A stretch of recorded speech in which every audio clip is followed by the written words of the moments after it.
Hər vaxtınız xeyir. Hazırda qlobal sistemin yeni mərhələyə daxil olduğunu şahid oluruq. Uzun illərdir dünya siyasətində əsas qərarlar və güc mərkəzi qərbdə cəmləşmişdir.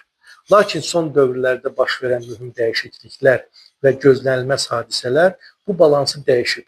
İndi geosiyasi ağırlıq mərkəzi tədricən Asiya istiqamətində hərəkət edir. Bu artıq sadəcə analitik təxmin deyil. Bir çox ölkələrin konkret siyasətində öz əksini tapan real tendensiyadır. Ukraynada davam edən müharibə, NATO daxilindəki siyasi və hərbi fikir ayrılıqları, Avropa İttifaqının qərar vermə mexanizmlərindəki lənglik və koordinasiyasızlıq, eləcə də ABŞ-ın dünya üzrə tətbiq etdiyi bir-birini təqsib edən siyasətlər beynəlxalq sistemdə Qərbin liderlik iddiasını zəiflədir. Bu amillərin sintezi artıq qlobal güc balansının dəyişməsinə, transatlantik hegemonluğun sarsılmasına və yeni güc mərkəzlərinin, xüsusilə Asiya regionunun önə çıxmasına səbəb olur. Eyni zamanda Şərqin yeni aktorları, Çin, Hindistan, Türkiyə, Rusiya, İran artıq sadəcə ölkə deyil, qlobal baxışa malik regional gücə çevrilir. Bu kontekstdə Azərbaycanın da yeni status qazandığı aşkar görünür. O, lokal maraqları qoruyan bir dövlət yox, regionlar arası balans yaradan bir aktor kimi çıxış edir. Bu gün müzakirə edəcəyimiz mövzu Prezident İlham Əliyevin ADA Universitetində baş tutmuş forumdakı çıxışı ilə bağlıdır.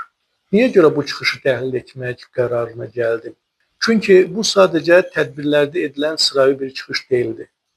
Bu, Azərbaycanın beynəlxalq ictimaiyyətə, tərəfdaşlara, qonşulara və hətta müttəfiqlərə ünvanladığı açıq siyasi mesajlarla dolu bəyanat idi.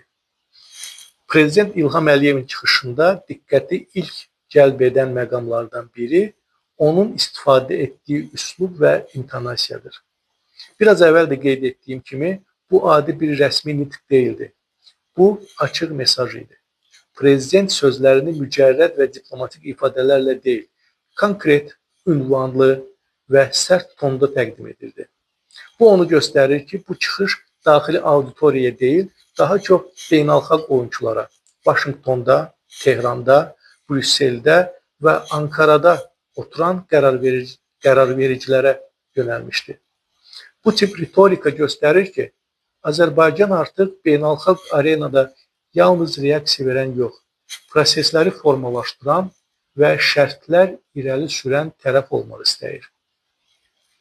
İntonasiyanın sərtliyi və mövqelərin aydın şəkildə ifadəsi onu göstərir ki, Bakı özünü regionda və onun hüdudlarından kənarda da ciddi geosiyasi aktor kimi təqdim edir. Dünya siyasətində gedən proseslər artıq onu göstərir ki, 21-ci əsrin geopolitik oyun sahəsi Avropa yox, Asiyadır. Bu səhnə dəyişimi təsadüfi deyil. Şərq coğrafiyası, Orta Asiya, Cənubi Qafqaz, Yaxın Şərq və Hind Sakit Okean regionu, yeni enerji xətləri, ticarət yolları, ideoloji sistemlər arasında çəkici oyun sahəsinə çevrilib. Şərqin artan geosiyasi çəkisi fonunda Azərbaycan da strateji mövqeyə sahibdir. O, enerji daşıyıcılarının Qərblə Asiya arasında daşınmasında mühüm həlqədir. Cənubi Qafqazda siyasi sabitləşdirici rol oynayır və eyni zamanda Qafqaz, Orta Asiya, Türkiyə dəhlizinin əsas qovşağına çevrilir. Prezidentin ADA forumundakı çıxışı göstərdi ki, Azərbaycan bu qlobal dəyişikliklərə sadəcə reaksiya vermir.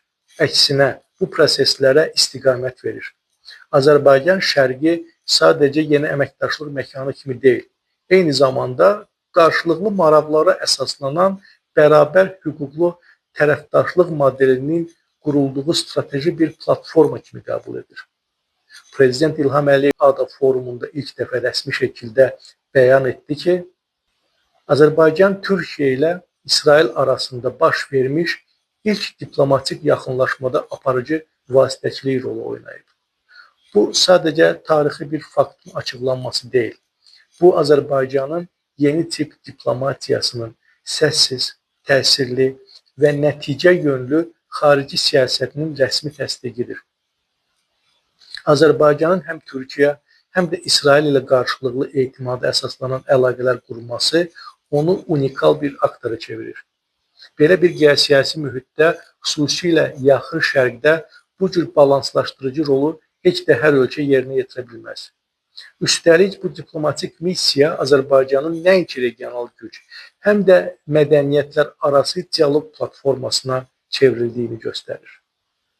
Daha önəmlisi odur ki, prezident bu vasitəçiliyin qapalı qapılar arxasında baş verdiyini və heç vaxt ictimailəşdirilmədiyini xüsusi olaraq vurğuladı.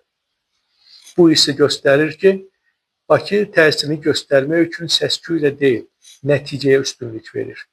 Bu, Azərbaycan diplomatiyasının yeni mərhələyə keçdiyinin göstəricisidir.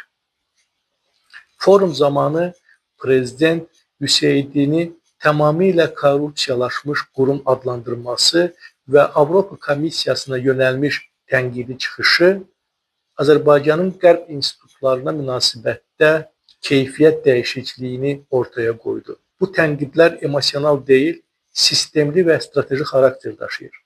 Azərbaycan açıq şəkildə göstərdi ki, daxili proseslərə xarici müdaxilələr, xüsusilə siyasi təsir mexanizmləri vasitəsilə manipulyasiyalar qəbul edilmir. Qərb strukturları ilə əməkdaşlıq mümkündür, amma bu əməkdaşlıq bərabər hüquqlu və qarşılıqlı hörmət üzərində qurulmalıdır. Avropa Komissiyasına yönəlmiş mesaj isə bundan ibarət idi. Cənubi Qafqaz ölkələrini seçilmişlər və digərləri kimi bölmək, Qərbin öz etibarını itirməsinə gətirib çıxarır. Bu təkcə diplomatik xəbərdarlıq deyil, həm də Azərbaycanın alternativ tərəfdaşlıqlara, Şərq ölkələrinə, Türk Dövlətləri Təşkilatına, İslam Əməkdaşlıq Təşkilatına və digərlərinə daha sıx inteqrasiya etməyə hazır olduğunun göstəricisidir. Prezidentin çıxışında Qarabağ məsələsinə yanaşma təkcə infrastrukturun bərpası və sosial layihələrin icrası ilə məhdudlaşmadı. Burada söhbət milli identikliyin və dövlətçilik fəlsəfəsinin yenidən qurulmasından getdi. Qarabağın reinteqrasiyası Azərbaycan üçün həm tarixi ədalətin bərpası, həm də gələcək dövlət modelinin prototipi funksiyasını daşıyır. Yəni, bu bölgədə həyata keçirilən layihələr həm modernləşmə, həm də milli ideoloji əsasların təməlidir. Burada aparılan işlər Azərbaycanın gələcək inkişafının simvolik laboratoriyasına çevrilir. Prezidentin bu məsələyə yanaşması onu göstərdi ki, Qarabağ yalnız keçmişin qayıdışı deyil, bu gələcəyin qurulduğu yerdir. Bu konsepsiya həm daxili ictimai rəyə, həm də xarici tərəfdaşlara verilən bir mesajdır. Azərbaycan öz tarixini nəinki qoruyur, həm də onu gələcəyə daşıyır. Azərbaycanın Türk Dövlətləri Təşkilatındakı rolu, Şimali Kiprə dəstək və Suriyanın legitim hakimiyyətinə münasibəti onun Qərb çərçivəsindən kənarda da ciddi geosiyasi maraqlarının olduğunu göstərir. Bu, Azərbaycanın çoxvektorlu və müstəqil xarici siyasət arxitekturasının tərkib hissəsidir. Şimali Kipr məsələsində Azərbaycanın mövqeyi təkcə siyasi deyil, həm də mənəvi və ideoloji xarakter daşıyır.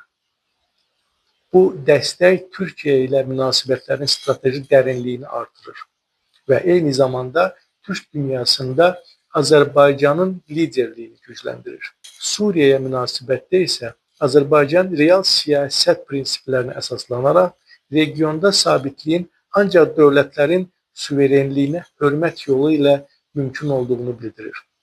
Bu, həm də Azərbaycanın beynəlxalq hüquqa yanaşmasını və Qərbin selektiv yanaşmalarından fərqli mövqe sərgilədiyini göstərir.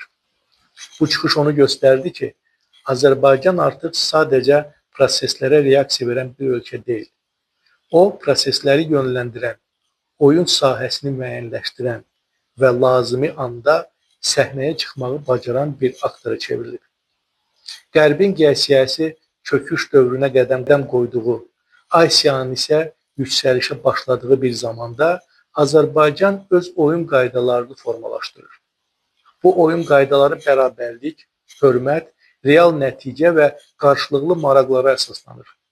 Prezident İlham Əliyevin ADA forumundakı çıxışı bu baxımdan Azərbaycanın öz mövqeyini aydın və prinsipial şəkildə bəyan etməsi ilə yadda qaldı.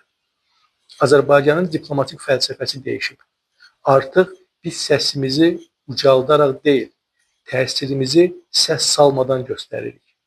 Bu isə yeni dünyanın, yeni Asiyanın tələblərinə tam uyğun gələn strateji yanaşmadır. Diqqətiniz üçün təşəkkür edirəm. Bugünlük bu qədər. Sağ olun.